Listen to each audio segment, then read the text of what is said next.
سلام من الله عليكم متابعينا الكرام، أهلا بكم في موجز إخباري، وهذا أبرز ما جاء فيه. الحكومة تصدم الأساتذة المضربين. إليكم التفاصيل.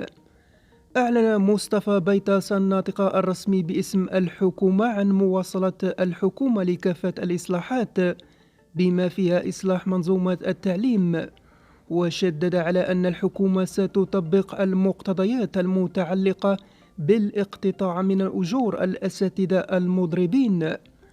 وقال الناطق الرسمي باسم الحكومة في ندوة صحفية عقب الاجتماع الأسبوعي لمجلس الحكومة إن الحكومة لم تغلق أبواب الحوار مع نقابات قطاع التعليم، ولا يمكن في أي حال من الأحوال أن يبقى التلاميذ دون حصص دراسية، وأن يستمر الهدر المدرسي، وآباء وأولياء التلاميذ يشاهدون أبنائهم لا يحصلون على التعليم.